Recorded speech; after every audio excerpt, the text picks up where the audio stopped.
I was struck by the fact that you clearly have been doing this for a long time, because you brought substantial humility to your modeling process. And for example, you didn't assume any sort of mean reversion in margins, in discount rates, or in the earnings yield for equities in your models. And so, even if you don't assume that margins will revert somewhat toward the mean, or that yields will normalize, or that earnings yields will normalize, or PE ratios will normalize, you still end up with fairly low expected returns for global equities. What about relative expectancy for example, U.S. versus international versus emerging? Is there anything to take away from that?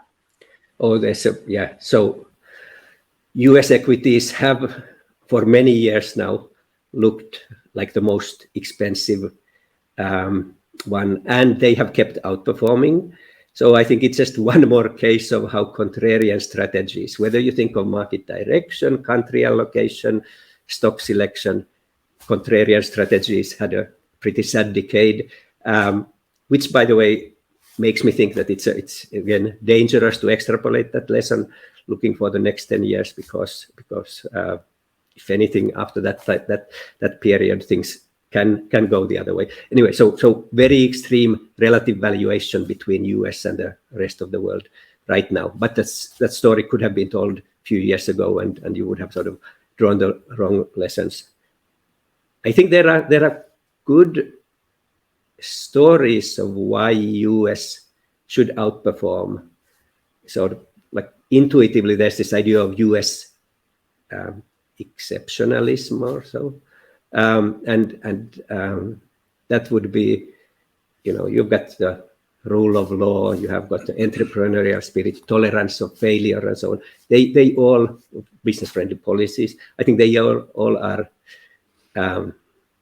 helpful, but they also are features that arguably should make sort of US equities maybe less risky, and less risky investments should give you lower expected returns. And maybe we've had that repricing from cheaper US equities to richer, but again, US has been a leader for such a long time that I do think that the main story why US has outperformed in the last 10 plus years is just repricing. One can actually see it that mechanically, same type of story that I was saying, it has been most pronounced in US, and so it's that type of edge that has given the US outperformance in the last 10, 15 years. There have earlier been decades where US has underperformed for a decade or longer, so it's certainly not guaranteed in any way. But it is maybe worth.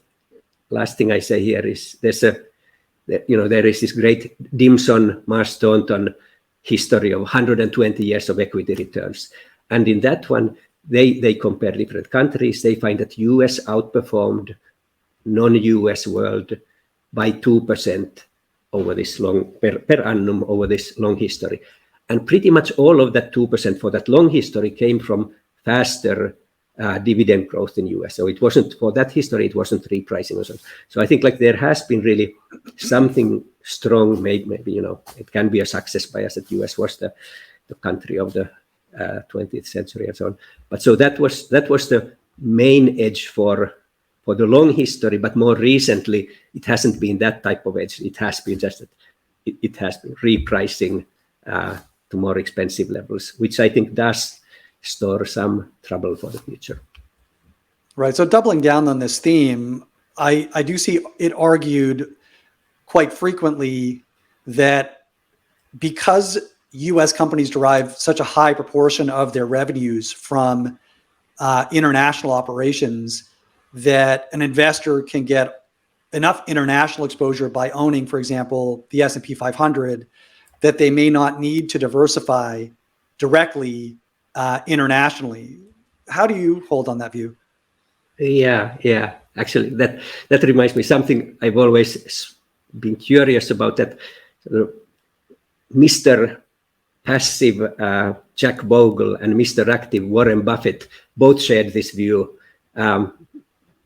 U.S. portfolio sort of should be favored, and I think it's a very active decision. I do think that the broad point you make is fair, that you get some revenues from abroad. There's another logic that US equity market is anyway 50-60% maybe of global equities nowadays. So home bias is a much, I don't know, bigger sin for somebody from a small country, and it's not too much of a sin for a US person. But I do think that it's still the story why this story is so popular now is again a return chasing logic, that it's US equities outperformed for a long time. We want to ride that. We want to continue with that, many investors think, and they want to think of reasons why that would be the right thing to do also for the future and not just for the past. And I do think that there's a danger in that.